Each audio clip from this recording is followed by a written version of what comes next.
Hello दोस्तों, स्वागत है आपका कंपटीशन क्लासेज में। जैसा कि मैंने पिछले वीडियो में बताया था कि मैंने पेट का प्रैक्टिस सेट स्टार्ट किया है और आप लोगों का बहुत बहुत धन्यवाद पिछले वीडियो को इतना प्यार देने के लिए। चलिए हम लोग बिना टाइम गंवाए हुए स्टार्ट करते हैं प्रैक्टिस सेट। आइए, सरस्वती जी का ध्यान लगाइए और आइए पहले क्वेश्चन पे। देखिए, पहला क्वेश्चन आपका है कि कवि संत कबीर दास का जन्म और पालन पोषण किस शहर में हुआ था।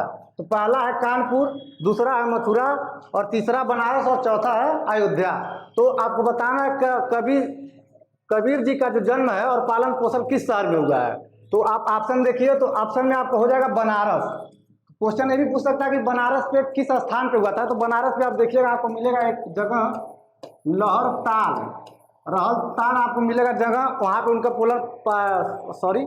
पालन पोषण हुआ था। और कबीर जी का देख लीजिए, जैसे कि कुछ कृतियाँ हो जाती है, जैसे साखी शबद रमैनी, साखी शबद और रमैनी, ये कबीर जी की कृतियाँ हैं। और इन तीनों को मिलाकर क्या क्या कर सकते हैं आप, इन तीनों को मिलाकर बना है बीजक।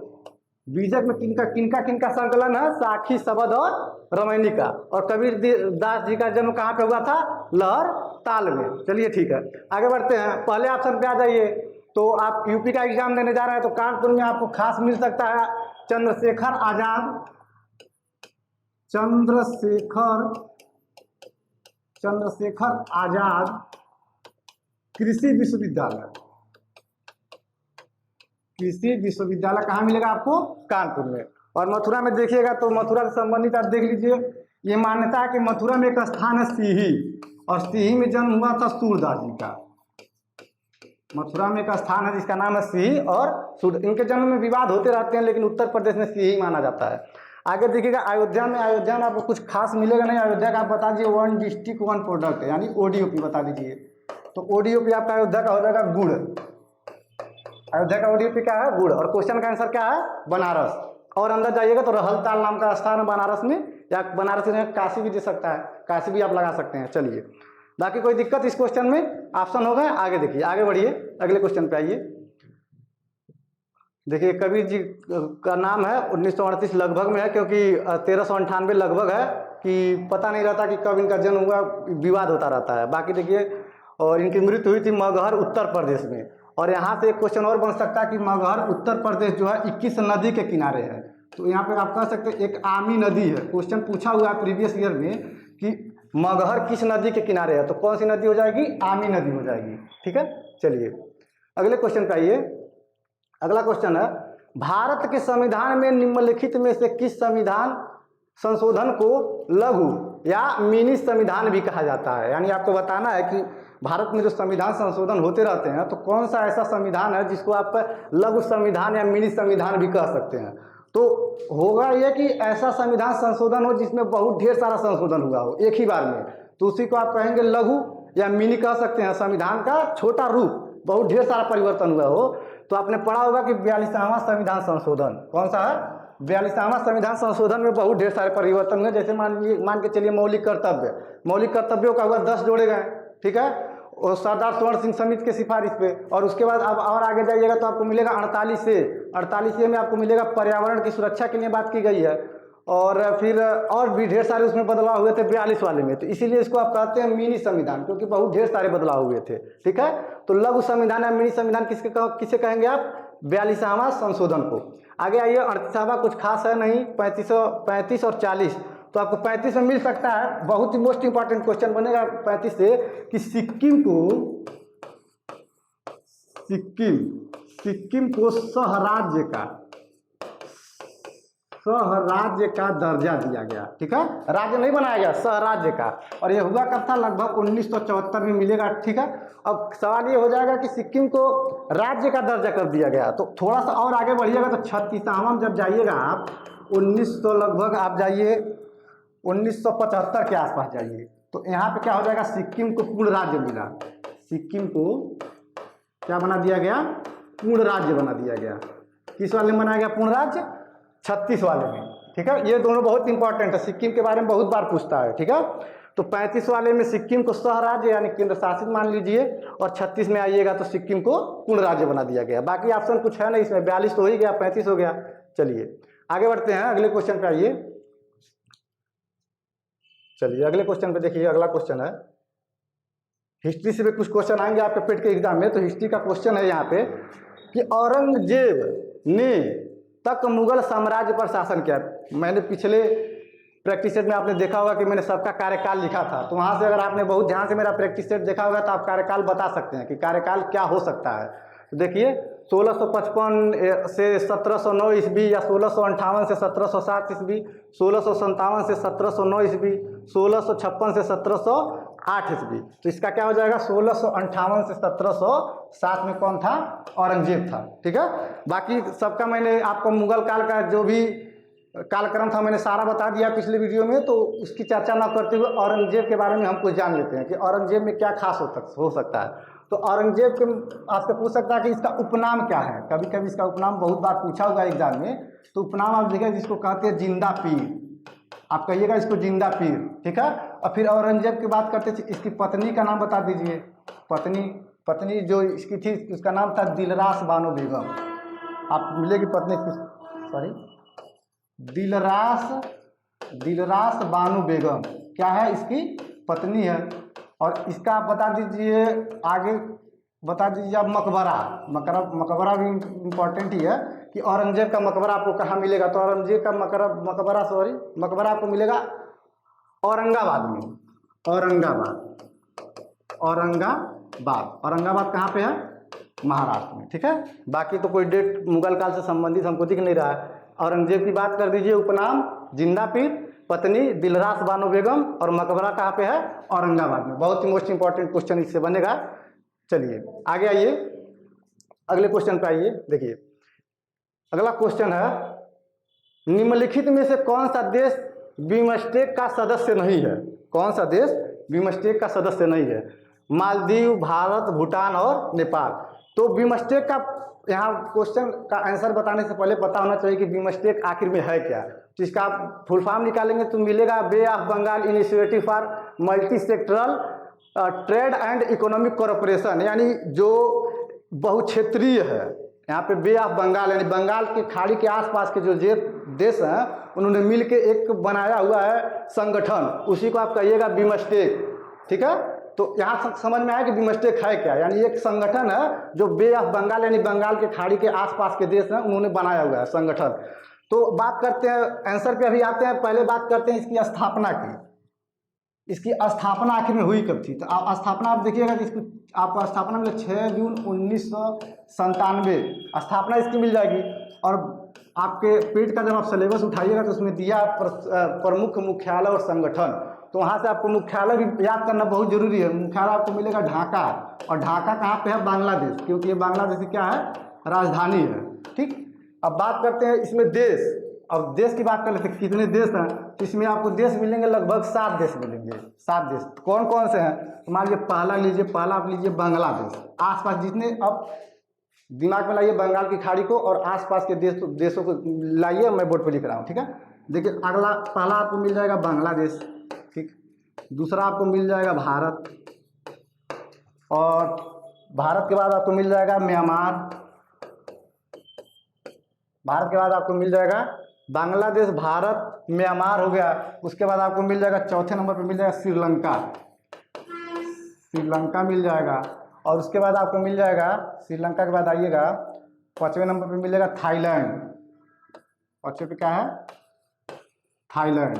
और 6ठे पे आपको मिलेगा नेपाल, और 7वें पे आपको मिलेगा भूटान।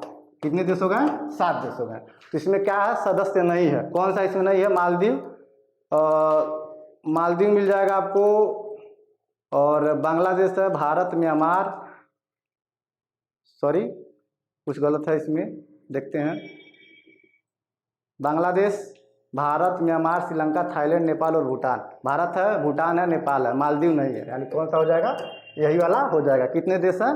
7 देश हैं। 1 2 3 4 5 6 और 7। सातों का नाम आपको याद रखना है, स्थापना भी याद रखना है, मुख्यालय भी याद रखना है। कौन सा देश इसमें निकल गया? मालदीव। ठीक है, चलिए समझ में आया। इसका मैं स्क्रीनशॉट आपको टेलीग्राम पे डाल दूंगा। इस वीडियो के डिस्क्रिप्शन में जब जाइएगा तो आपको टेलीग्राम का लिंक मिलेगा, उसको ज्वाइन कीजिएगा। तो इसका क्वेश्चन अलग और आंसर अलग 2 PDF आपको मैं प्रोवाइड करा दूंगा। ठीक है, आगे आइए।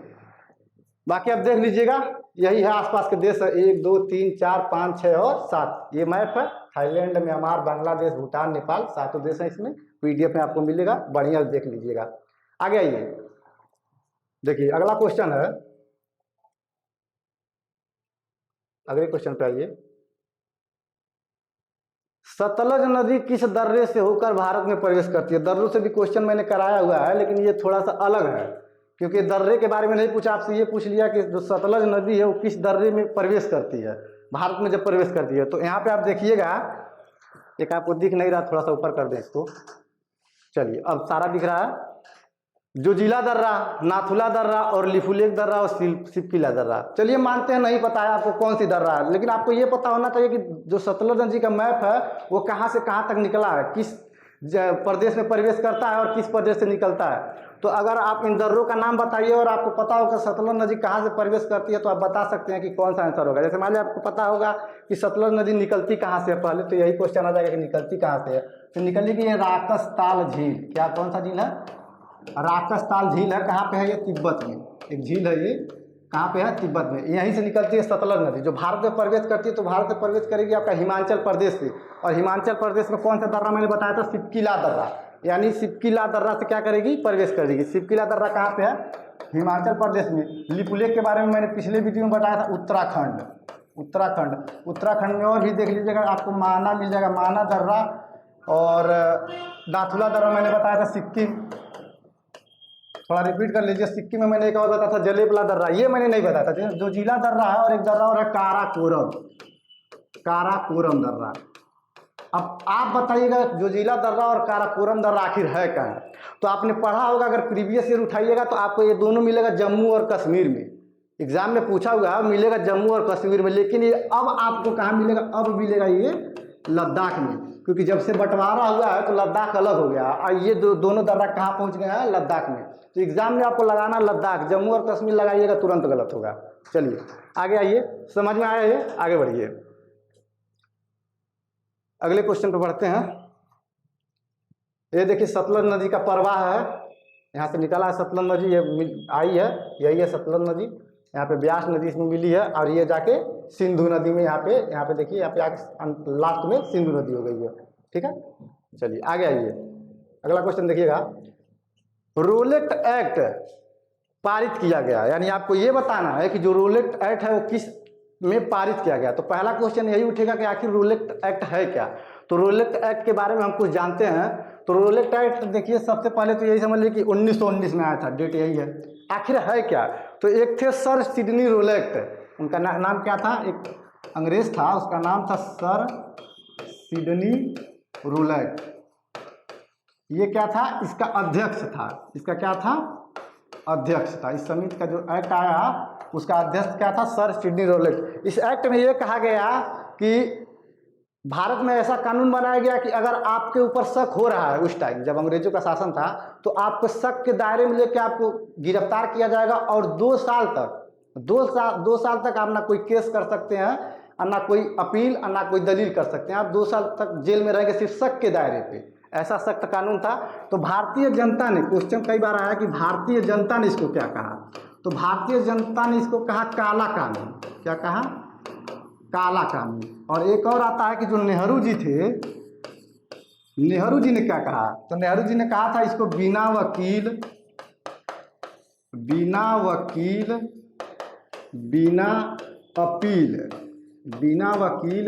अपील और बिना दलील का कानून। क्या कहा था? बिना दलील का कानून।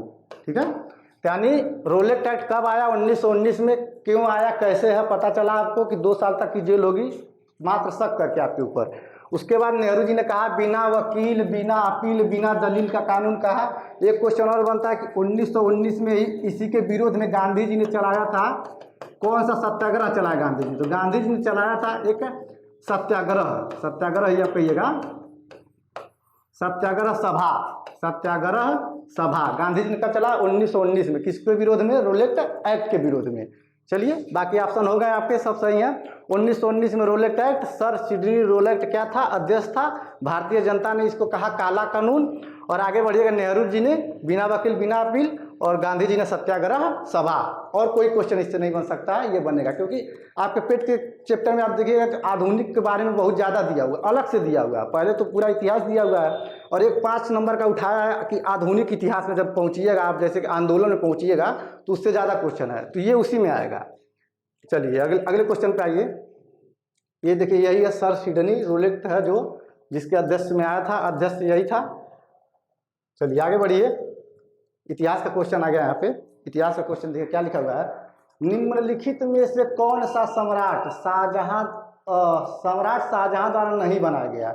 यानी ये कुछ जगहों के नाम दिए हैं, कुछ किलों के नाम है या कुछ महल के नाम है और मस्जिद के नाम है, तो इसमें ये बताना कि कौन सा ऐसा है जो इसने शाहजहां ने नहीं बनवाया। ये नहीं बताना कि जो बनवाया, जो शाहजहां ने नहीं बनवाया वही आपको बताना है। तो यहाँ जब उठाइएगा शाहजहानाबाद आपको मिलेगा, ये दिल्ली में, इसको शाहजहां ने बनवाया था। लाल किला दिल्ली बिल्कुल बनवाया था। जामा मस्जिद दिल्ली, सबसे बड़ी मस्जिद शाहजहां ने ही बनवाया था। आप सबसे नीचे देखिएगा लिखा हुआ है, यहाँ पे सबसे नीचे आइएगा तो लिखा हुआ है हुमायूं का मकबरा। हुमायूं का मकबरा, तो हुमायूं का मकबरा इसने नहीं बनवाया था, शाहजहां ने नहीं, क्योंकि यही वाला सही है। अब हुमायूं का मकबरा क्वेश्चन उठेगा बनवाया किसने था, तो बनवाया था किसने, इसको बनवाया था आप कहिएगा हमीदा बानो बेगम। हमीदा बानो बेगम, या इनको कहा जाता था हाजी बेगम। हाजी बेगम, हमीदा बानो बेगम या हाजी बेगम क्या बनवाई, हुमायूं का मकबरा। कहाँ पे, दिल्ली में। ये कौन थी, अकबर की मम्मी। अकबर की मम्मी यानी अकबर की माँ का नाम क्या था, हमीदा बानो बेगम, यही अकबर की माँ थी। और इसका एक मोस्ट इंपॉर्टेंट क्वेश्चन है, ये तो कभी कभी पूछेगा, आपसे पूछेगा इस मकबरे का वास्तुकार बताइए। वास्तुकार बहुत बार पूछा, तो वास्तुकार कौन हो जाएंगे, मिर्जा गयास बेग। वास्तुकार कौन है, मिर्जा गयास बेग। मिर्जा गयास बेग जी क्या हो जाएंगे, इसके वास्तुकार हो जाएंगे। बाकी ये सब आपको पता ही है कि ये सारा किसने बनवाया था, ये सारा बनवाया था शाहजहां ने। ठीक है, हुमायूं का कार्यकाल मैंने बताया ही था, 1530 से लेकर 40 तक जाइएगा, फिर 55 और 56 में एक साल मिल जाएगा। चलिए आगे आइए, अगले क्वेश्चन पे एकदम आगे बढ़ते हैं। देखिए यही है हुमायूं का मकबरा, उसकी एक पेंटिंग है। हुमायूं पे एक क्वेश्चन और आ जाता है आपके सामने, इस क्वेश्चन का आंसर बताइए, एकदम बढ़िया बताइएगा। हुमायूंनामा किसने लिखा है, आपको बताना यह है कि हुमायूंनामा किसने लिखा है। हुमायूं, अकबर, गुलबदन बेगम या बाबर, चारों ऑप्शन बताना है। तो बहुत ही इजी क्वेश्चन हो जाएगा आपके लिए। आप बता सकते हैं, आप कहिएगा सर गुलबदन बेगम, बहुत बढ़िया, गुलबदन बेगम। क्वेश्चन ये है कि किस भाषा में लिखा है, किस भाषा में लिखा है, तो किस भाषा में आएगा ये, फारसी भाषा में। गुलबदन बेगम ने हुमायूंनामा लिखा, सही है बात आपकी। भाषा कौन सा हो जाएगा, फारसी भाषा हो जाएगा। हुमायूं, अकबर की बात हो गई, चलिए अकबर हुमायूं की बात हो गई। दूसरे ऑप्शन पे आते हैं अकबर, तो अकबर पे आपको 2 मिलेगा। एक मान लीजिए, कह लीजिए आइन ए अकबरी, आइन ए अकबरी, और या फिर आप कह लीजिए अकबरनामा, अकबरनामा। ठीक, आइन अकबरी बोलिए या बोलिए अकबरनामा। इसके लेखक कौन है, इसके लेखक आपको बोलेंगे अबुल फजल। अबुल फजल, अबुल फजल क्या है, आइन अकबरी या अकबरनामा के लेखक। किताबों की बात हो रही है तो किताबों से रिलेटेड ही हम बात करेंगे। आगे आइए, बाबर का कहते हैं, तो बाबर का आप क्या कहेंगे, बाबरनामा। बाबरनामा, बाबरनामा कहिए या फिर कहिए आप तुजु के बाबरी। बाबरनामा या तुजु के बाबरी। इसका लेखक क्या था, लेखक ये स्वयं था, खुद लिखा था अपना जीवन परिचय। किस भाषा में लिखा था, आ सकता है तो किस भाषा में, तुर्की भाषा में। ठीक है, अकबर का आइन अकबरी, अकबरनामा, दोनों अबुल फजल। गुलबदन बेगम फारसी में हुमायूंनामा, और बाबर का बाबरनामा या तुजु के बाबरी किस भाषा में, तुर्की भाषा में। ठीक, ऑप्शन हो गया सारे, आगे बढ़िए। यही देखिए है हुमायूंनामा, हुमायूंनामा है और लिखा किसने है, गुलबदन बेगम ने। ठीक, पीडीएफ में मिलेगा आपको, ध्यान से देख लीजिएगा। आगे आइए, अगला क्वेश्चन है। चलिए, अगर वीडियो पसंद आ रहा हो तो लाइक और शेयर जरूर कीजिएगा और चैनल को सब्सक्राइब कर लीजिएगा। चलिए आगे बढ़ते हैं, बाकी बातें लास्ट में होंगी जो भी हैं। हमारे सौरमंडल के 8 ग्रहों में कितने में कोई चंद्रमा नहीं है। तो यहाँ कहने का मतलब, क्वेश्चन को समझिए कि हमारे सौरमंडल के 8 ग्रह हैं 8, कितने में कोई चंद्रमा। यहाँ चंद्रमा का सेंस वहां से है कि उपग्रह नहीं है, अपने चंद्रमा से मतलब मत समझिएगा। यहाँ चंद्रमा से सेंस ये उठेगा कि कितने ऐसे ग्रह हैं जिनका उपग्रह नहीं है। ठीक है, तो उपग्रह यहाँ नहीं है, आप कहिएगा 2 ग्रह है। 2 ग्रह कौन कौन से हैं? एक तो मान लीजिए बुध मिल जाएगा और दूसरा आपको मिल जाएगा शुक्र। बुध और शुक्र। अब बुध और शुक्र आप कहिएगा मान लीजिए नहीं याद हो रहा है, लेकिन आप क्रम तो याद होगा, बुध शुक्र पृथ्वी मंगल बृहस्पति शनि अरुण वरुण। तो बुध और शुक्र सूर्य के नज़दीक हैं। अगर इनके उपग्रह रहे भी होंगे, कभी रहे होंगे, तो सूर्य के नज़दीक होने के कारण सूर्य का गुरुत्वाकर्षण बहुत अधिक है, तो उसने क्या किया होगा, इनके उपग्रह को अपनी तरफ आकर्षित कर लिया होगा। तो ये क्या हो जाएंगे, उपग्रह विहीन हो जाएंगे। इन्हीं के क्या होगा, कोई चंद्रमा नहीं होगा। अब यहाँ क्वेश्चन बुध से बनेगा, बुध सबसे छोटा ग्रह है, 88 दिनों में परिक्रमा कर लेता, सबको पता है। शुक्र बारे में बहुत ढेर सारा क्वेश्चन बनता है। जैसे मैं शुक्र को आप कहिएगा पृथ्वी की बहन कहा जाता है, इसको पृथ्वी की बहन। आगे जाइएगा तो इसको कहा जाता है सबसे चमकीला उपग्रह, सबसे चमकीला उपग्रह कहा जाता है। और आगे जाइएगा तो इसको आप कहिएगा pressure cooker gas, pressure cooker gas, pressure cooker gas. क्यों? क्योंकि यहाँ पे कार्बन डाइऑक्साइड की मात्रा बहुत लगभग 98 से ऊपर है, दबाव बहुत ज़्यादा मिलता है, क्योंकि यहाँ पे क्या है, CO2 है लगभग 98 से ऊपर। तो प्रेशर कुकर गैस कहिएगा, यानी बुध और शुक्र। ठीक है, अब उपग्रहों की बात हो रही है, तो आप ये हमको बताइए कि सबसे ज़्यादा उपग्रह किसके हैं, सबसे ज़्यादा उपग्रह आपको किसको मिलेंगे। चलिए आइए देखते हैं, कुछ देख लेते हैं सबसे ज़्यादा उपग्रह। तो उपग्रह की बात की तो पहले शनि, देखिएगा बोर्ड पे ध्यान दीजिए, शनि एक तो हो गया शनि और एक हो गया बृहस्पति, शनि और बृहस्पति। तो पहले तो बृहस्पति के ज़्यादा थे, लेकिन अब क्या हो गया, शनि के। शनि के लगभग हो गए हैं 82 और बृहस्पति के कितने हैं, 79। ठीक है, अब इससे और क्वेश्चन बनेगा कि बृहस्पति यानी सौरमंडल का सबसे बड़ा उपग्रह बताइए, तो कहिएगा आप गैनीमीड। सौरमंडल का सबसे बड़ा उपग्रह क्या है, गैनीमीड। और गैनीमीड किसका उपग्रह है, बृहस्पति का। और अगर ये पूछ लेगा कि शनि का सबसे बड़ा उपग्रह बताइए, शनि का सौरमंडल, ये तो पूरे सौरमंडल का और बृहस्पति का हो गया। शनि का आपसे पूछेगा तो शनि का आप कहिएगा टाइटन। शनि का सबसे बड़ा उपग्रह क्या है, टाइटन। बड़े की तो बात हो गई कि ये जो है सबसे बड़ा है, सबसे बड़ा है, अपने सौरमंडल में सबसे बड़ा है। तो बात उठती है छोटे की, जो छोटा है, तो छोटा आपको मिलेगा, आपको देखिएगा मंगल के 2 मिलेंगे, एक मिलेगा डिमोस और एक मिलेगा फेबोस। तो सबसे छोटा यही वाला है, और ये दोनों किसके उपग्रह हैं, मंगल के। बहुत बार पूछा हुआ, इसलिए मैंने बताया कि डिमोस और फेबोस किसके हैं, मंगल के। छोटा कौन सा है, ये डिमोस वाला सबसे छोटा है। ठीक है, समझ में आया, इसमें कोई दिक्कत?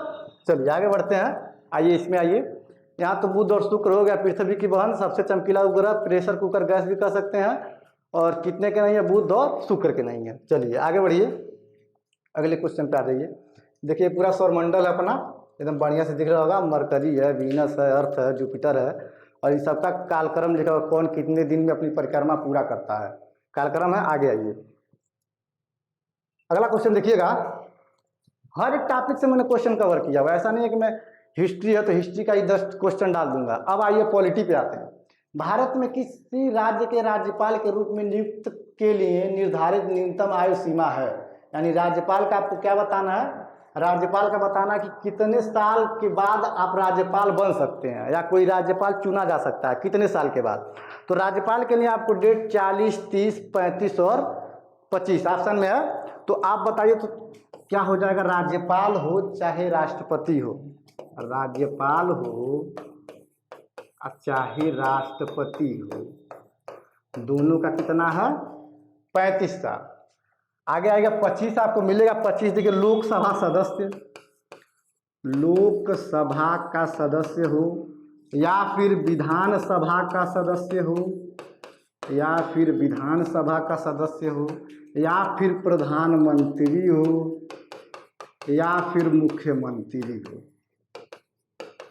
कौन कौन, लोकसभा, विधानसभा, प्रधानमंत्री और मुख्यमंत्री की एज कितनी चाहिए आपको, 25 साल चाहिए। आंसर यही वाला है, क्योंकि आपसे राज्यपाल पूछा, मैंने राज्यपाल लिखा है। बात करते हैं 30 साल की, तो 30 साल आपको मिलेगा राज्यसभा में, राज्यसभा का सदस्य बनने के लिए 30 साल चाहिए, और आपको मिलेगा विधान परिषद। राज्यसभा हो गया, और एक आपको मिलेगा विधान परिषद। 40 तो किसी की नहीं है, तो 30 क्या हो जाएगा, राज्यसभा और विधान परिषद 30 साल, 6 साल का कार्यकाल होता है, 2 साल में चुनाव होता है। 25 साल लोकसभा, विधानसभा, मुख्यमंत्री और प्रधानमंत्री। 35 साल राज्यपाल और राष्ट्रपति, इन सब की एज हो गई। राज्यपाल का और कुछ आप देखना चाहेंगे तो अनुच्छेद 153 में राज्यपाल के बारे में बताया गया है, और राष्ट्रपति का देखेंगे तो 72 हो जाएगा, तो राज्यपाल ही देखिए। ठीक, चूंकि आप यूपी का एग्जाम देने जा रहे हैं तो राज्यपाल से और इम्पोर्टेंट क्वेश्चन बन सकता है। क्या बन सकता है, चलिए आइए देखते हैं। आप बताइएगा हमको उत्तर प्रदेश की, अब हम बात कर लेते हैं उत्तर प्रदेश के। तो पहले राज्यपाल का नाम बताइए, उत्तर प्रदेश के पहले राज्यपाल का। आगे बताइएगा, जब आज़ादी मिली यानी 1947 में कौन था, स्वतंत्रता के समय कौन था। आगे देखिए, गणतंत्र दिवस यानी जब गणतंत्रता हुई, जब संविधान लागू हुआ तब कौन था। 3 क्वेश्चन यहाँ बनेगा। पहला आपको मिलेंगे sir Harcourt, sir Harcourt Buttler, sir Harcourt Buttler. UP के एग्जाम में बहुत इंपॉर्टेंट है, देखिएगा। 1947 इंपॉर्टेंट ये बहुत ज़्यादा हो जाता क्योंकि यहाँ पे थी सरोजनी नायडू जी, सरोजनी नायडू। सरोजनी नायडू ना ही उत्तर प्रदेश की आज़ादी के पहले, आज़ादी के समय थी, ये पूरे भारत की पहली महिला राज्यपाल है। किसी भी स्टेट की पहली महिला राज्यपाल क्या है, सरोजनी नायडू। आगे 1950 में आपको मिलेंगे एचपी मोदी, एचपी मोदी नाम के व्यक्ति थे, कब थे, 1950 में। यानी हरकोट बटलर पहले, 47 में सरोजनी नायडू, क्योंकि पहली महिला राज्यपाल पूरे भारत की कहीं भी उत्तर प्रदेश में। अब मुख्यमंत्री भी देखिए पूछेगा, सुचिता कृपलानी, किसी भी स्टेट की पहली महिला मुख्यमंत्री पूरे भारत में कौन थी, सुचिता कृपलानी। कहाँ की थी, अपने उत्तर प्रदेश की, 1967-68 के आसपास में बनी थी। तो मुख्यमंत्री भी आएगा तो सुचिता कृपलानी लगाइएगा, और राज्यपाल तो आपको दिख रहा सरोजनी नायडू। ठीक है, आगे आइए। यहाँ तक तो सब समझ में आया क्या कहा क्या था। देखिए, 0 से 15 आयु में प्रति 1000 महिलाओं पर पुरुषों की संख्या, ये तो क्वेश्चन है, सॉरी आंसर पे, क्वेश्चन पे आते हैं। क्वेश्चन छोटा है, दिखा नहीं है। चलिए आ गया। चलिए, बाल लिंगानुपात क्या है, बहुत ही छोटा सा क्वेश्चन है कि बाल लिंगानुपात क्या है। देखिएगा, 0 से 15 आयु वर्ग में प्रति 1000 महिलाओं पर पुरुषों की संख्या, 0 से 6 आयु वर्ग में प्रति 1000 पुरुषों पर महिलाओं की संख्या, 0 से 6 आयु वर्ग में प्रति 100 पुरुषों पर महिलाओं की संख्या, या फिर 0-15 आयु वर्ग के प्रति 100 पुरुषों पर महिलाओं की संख्या। आपको बताना कि बाल लिंगानुपात आखिर में आप कहेंगे किसको, बाल लिंगानुपात तो किसको कहिएगा। 0 से 6 वर्ष की आयु प्रति 1000 पे कितनी महिलाएं हैं, इसको कहेंगे बाल लिंगानुपात, या फिर कह सकते हैं लिंगानुपात। तो यहाँ पे पुरुषों महिलाओं की जगह बालक बालिका भी हो सकता है, लेकिन यहाँ ऑप्शन के अनुसार आप जाइएगा तो कौन सा लीजिएगा, 0 से 6 वर्ष के नीचे जो रहेंगे वो तो बाल ही हो जाएंगे। तो 1000 पे महिलाओं की संख्या, उसको कहेंगे लिंगानुपात। क्वेश्चन ये उठ जाएगा कि लिंगानुपात में भारत का लिंगानुपात क्या है, भारत का लिंगानुपात क्या है। तो भारत का लिंगानुपात कहिएगा सर 900, लगभग 943 है, ये लिंगानुपात है। और बाल लिंगानुपात की जब बात होगी, बाल लिंगानुपात की, तो आपको मिलेगा 912 के आसपास मिलेगा। बाल लिंगानुपात 912 के आसपास। लिंगानुपात 943, सबसे अधिक केरल का, सबसे कम हरियाणा का। बाल लिंगानुपात 912, सबसे अधिक अरुणाचल प्रदेश का, केरल मत कहिएगा, अरुणाचल प्रदेश। सबसे कम में हरियाणा, दोनों में है। ठीक है, उत्तर प्रदेश का आपसे अगर पूछ रहे तो उत्तर प्रदेश का पूछेगा बाल लिंगानुपात, तो उत्तर प्रदेश का बाल लिंगानुपात 902 के आसपास मिलेगा। और 902 में सबसे अधिक किसका है, बलरामपुर का। सबसे कम किसका है, बागपत का, उत्तर प्रदेश का। अगर आपसे पूछता है तो चलिए क्वेश्चन देख लीजिए, इसमें कोई दिक्कत बताइएगा। चलिए आइए, यहाँ थोड़ा करेक्ट कर लीजिए। यहाँ पे आपको मिलेगा, सॉरी है, देखिएगा यहाँ पे आपको मिलेगा 919। आते हैं अगले क्वेश्चन पे, बाल लिंगानुपात क्या है। बहुत ही छोटा क्वेश्चन है, बाल लिंगानुपात क्या है, आपको बताना है बाल लिंगानुपात के बारे में। 0 से 15 आयु के वर्ग में प्रति 1000 महिलाओं पर पुरुषों की संख्या, या 0 से 6 आयु के प्रति 1000 पुरुषों पर महिलाओं की संख्या, 0 से 6 आयु प्रति 100 पुरुषों पर महिलाओं की संख्या, और 0 से 15 आयु वर्ग में प्रति 100 पुरुषों पर महिलाओं की संख्या। ठीक है, तो आपको यही बताना है कि बाल लिंगानुपात आप कहिएगा किसको, ध्यान दीजिए। 0 से 6 यहाँ प्रति 1000 लिखा है, यहाँ प्रति 100, ये दोनों नहीं होगा। चलिए 0 से 6 है, अब 100 होगा कि 1000 होगा, कौन सा होगा, 1000 होगा। कौन सा वाला होगा, 0 से 6 वर्ष प्रति 1000 पुरुषों पर महिलाओं की संख्या कहिएगा आप लिंगानुपात, लेकिन कौन सा, बाल लिंगानुपात। 6 के नीचे बाल, ऊपर जाइएगा तो क्या हो जाएगा, लिंगानुपात। आइए अब बात करते हैं लिंगानुपात की। तो पहले तो लिंगानुपात भारत का देखिए, लिंगानुपात, भारत का लिंगानुपात। ठीक, तो लिंगानुपात आप देखिएगा तो मिलेगा आपको 943, लिंगानुपात 943। सबसे अधिक कहाँ है, केरल, सबसे कम हरियाणा। केरल का कितना है, 1024, हरियाणा का कितना है, 879, और केरल का 1024। लिंगानुपात है। बाल लिंगानुपात में जब आइएगा, बाल लिंगानुपात, तो बाल लिंगानुपात आपको मिलेगा 919। सबसे अधिक कहाँ है, अरुणाचल प्रदेश, केरल मत कहिएगा, बाल लिंगानुपात में चेंज। और सबसे कम हरियाणा, हरियाणा दोनों में मिलेगा। ये हो गया भारत का, ये किसका हो गया, भारत का। यूपी में आप जा रहे हैं तो यूपी का भी आप देख के जरूर जाइएगा। यूपी में लिंगानुपात आपको मिलेगा, यूपी का लिंगानुपात, तो आपको बताना है पहले तो भारत, यूपी का आपको मिलेगा लगभग 912। क्या मिलेगा, उत्तर प्रदेश का 912। सबसे अधिक किसका, जौनपुर का, सबसे कम गौतम बुद्ध नगर का। जौनपुर का लगभग आपको मिलेगा 1000 से ऊपर है, 1024 के पास, और गौतम बुद्ध नगर का 851। ये क्या है, लिंगानुपात, उत्तर प्रदेश का लिंगानुपात। और बाल लिंगानुपात, बाल लिंगानुपात की बात कर लेते हैं तो मिलेगा 902। सबसे अधिक बलरामपुर, सबसे कम बागपत, सबसे अधिक बलरामपुर, सबसे कम बागपत। ठीक है, लिंगानुपात की बात हो गई। ये क्वेश्चन जनसंख्या से आपसे पूछ सकता है। और भारत का 943, अधिक केरल, कम हरियाणा। बाल 919, अधिक अरुणाचल प्रदेश और कम हरियाणा। चलिए अगले क्वेश्चन पे आइए। अगला क्वेश्चन है वादक से क्वेश्चन है, ये क्वेश्चन कि निम्नलिखित में से एक प्रसिद्ध तबला वादक, तबला वादक का नाम बताना है। टी.एन. कृष्णन, भीमसेन जोशी, अल्लाह रखा और हरिप्रसाद चौरसिया। पता होना चाहिए कौन क्या बजाता है, बोर्ड पे ध्यान दीजिए। टी.एन. कृष्णन, टी.एन. कृष्णन आपको मिलेंगे वायलिन बजाते हुए, इनको आप जब देखिएगा तो वायलिन बजाते हुए मिलेंगे। भीमसेन जोशी भी आपको मिलेंगे वायलिन बजाते हुए। और हरिप्रसाद चौरसिया क्या बजाते हैं, सबको पता है, बांसुरी। क्या बजाते हैं, हरिप्रसाद चौरसिया बांसुरी। तो कौन आंसर हो जाएगा, अल्लाह रखा का। क्या बजाते हैं, तबला। तबला और कौन बजाता है, और देखिएगा फेमस नाम देखिएगा तो आप जाकिर हुसैन, जाकिर हुसैन तबला सुने होंगे आप। एक होते हैं गुदई महाराज, गुदई महाराज भी क्या बजाते हैं, तबला। ये क्या है, फेमस है। बाकी आसान हो गया, T N. Krishnan violin, Bhimsen Joshi violin, Hariprasad Chaurasia बहुत ही important, most important, Hariprasad Chaurasia क्या है, बांसुरी। अल्लाह रखा खां, जाकिर हुसैन और गुदई महाराज क्या हो जाएंगे, ये तबला वादक हो जाएंगे सबके सब। ठीक, चलिए आगे बढ़ते हैं, अगले क्वेश्चन पे आइए। यही देखिए है अल्लाह रखा खां, तबले के साथ इनका है। आगे देखिए, भारत में किस दिन, डेट से भी क्वेश्चन आएगा, भारत में किस दिन राष्ट्रीय किसान दिवस मनाया जाता है। तो आपको बताना है राष्ट्रीय किसान दिवस कब मनाया जाता है, 20 दिसंबर, 21 दिसंबर, 22 दिसंबर, 23 दिसंबर।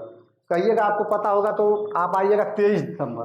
क्वेश्चन ये है क्यों मनाया जाता है, क्यों मनाया जाता है, क्योंकि 23 दिसंबर को चौधरी चरण सिंह जी का क्या था, जन्मदिन था। चौधरी चरण जी का क्या है, जयंती है। अब जन्मदिन तो नहीं कहेंगे, उनका देहांत हो गया, आप जयंती कहिएगा। क्या है उनका, जयंती है। चौधरी चरण सिंह क्या थे, एक नेता थे, किसान नेता थे, जो किसानों की बहुत ही मदद किए हैं।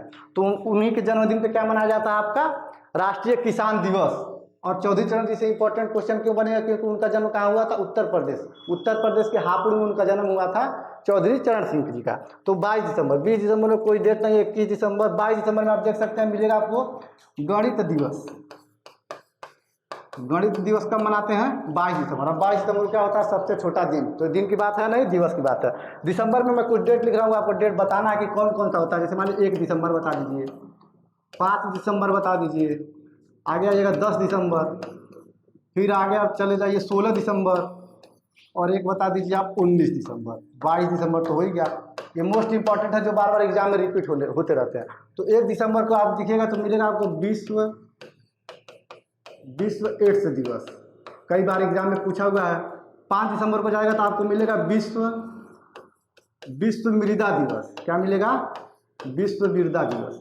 आगे आप जाइएगा 10 दिसंबर, मोस्ट इंपॉर्टेंट क्वेश्चन 10 दिसंबर है कि विश्व मानवाधिकार दिवस। विश्व मानवाधिकार दिवस कब मनाया जाता है? 10 दिसंबर। 16 दिसंबर को आप देखिएगा तो विजय दिवस कह लीजिए, विजय दिवस। कौन सा वाला? कारगिल वाला नहीं, 1971 वाला विजय दिवस, 1999 वाला नहीं, 1971 वाला। और 19 दिसंबर को मोस्ट इंपॉर्टेंट गोवा मुक्ति दिवस, गोवा मुक्ति दिवस। ठीक, ये दिसंबर के इंपॉर्टेंट डेट है, कभी कभी पूछ लेता है। 1 दिसंबर एड्स हो जाएगा, 5 दिसंबर मृदा हो जाएगा, 10 दिसंबर मानवाधिकार हो जाएगा, 16 दिसंबर विजय दिवस हो जाएगा, 19 दिसंबर गोवा मुक्ति दिवस। पुर्तगालियों से आज़ाद हुआ था कब? 1961 में। 1961 में आज़ाद हुआ, 1962 में उसको केंद्र शासित प्रदेश का दर्जा दे दिया। फिर 1987 में आके गोवा को पूरा राज्य बना दिया जाएगा। गोवा के बारे में यही कहानी है। चलिए आगे आइए अगले क्वेश्चन पे। यहाँ चौधरी चरण सिंह जी और इनकी एक वक्ता है कि किसानों की दशा सुधरेगी तभी देश सुधरेगा, ये इन्हीं की लाइन है। आगे आइए, एक क्वेश्चन है और शायद ये लास्ट क्वेश्चन होगा इसका। और अगर आपको वीडियो पसंद आया होगा तो वीडियो को लाइक और शेयर जरूर कीजिएगा। कमेंट करना मत भूलिएगा, कमेंट आप करिएगा कि सर यहाँ पे ये दिक्कत है या कोई और क्वेश्चन आपको पूछना हो, एकदम कमेंट पे तुरंत डालिएगा। और टेलीग्राम पे जरा घूम के आइएगा, ये PDF वहीं मिलेगा आपको, इधर उधर मत जाइएगा, टेलीग्राम पे आपको जाना है। क्वेश्चन पे आइए। जुलाई 1947 में ब्रिटिश संसद ने भारत के लिए एक स्वतंत्रता अधिनियम पारित किया। उस समय ब्रिटेन या UK का प्रधानमंत्री कौन था? सिंपल भाषा में समझिए क्वेश्चन कहना क्या चाहता है। अगर सिंपल भाषा में आपसे पूछेगा तो कहेगा आज़ादी के समय ब्रिटिश में कौन प्रधानमंत्री था, यानी आज़ादी के समय ब्रिटेन के प्रधानमंत्री का नाम बताना है। 1947 लिखा हुआ है, यानी आज़ादी के समय। तो आज़ादी के समय कौन था? आज़ादी के समय आपको बताना कि कौन था इसमें। तो आइए अब ऑप्शन देखते हैं, थोड़ा ऊपर कर लेते हैं। ऑप्शन पहला नेविल चेम्बरलेन, क्लेमेंट एटली, विंस्टन चर्चिल या रैमजे मैकडोनाल्ड। ठीक है, तो आपको बताना कि आज़ादी के समय था एटली। आज़ादी के समय कौन था? एटली। बात होती है नेविल चेम्बरलेन, कुछ खास नहीं है। विंस्टन चर्चिल आपको मिल जाएगा, आपको विंस्टन चर्चिल मिलेगा कि भारत छोड़ो आंदोलन के समय कौन था? Winston Churchill. गांधी जी को इसने क्या कहा था? गांधी जी को इसने कहा था, बहुत बार पूछा हुआ है कि गांधी जी को इसने कहा था अर्धनग्न फकीर। गांधी जी को क्या कहा था इसने?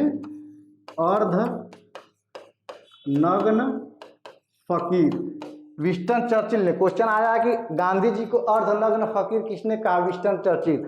भारत छोड़ो आंदोलन के समय गवर्नर कौन था? गवर्नर नहीं, प्रधानमंत्री कौन था? Winston Churchill. गवर्नर की बात आ गई तो गवर्नर कौन था? लिनलिथगो।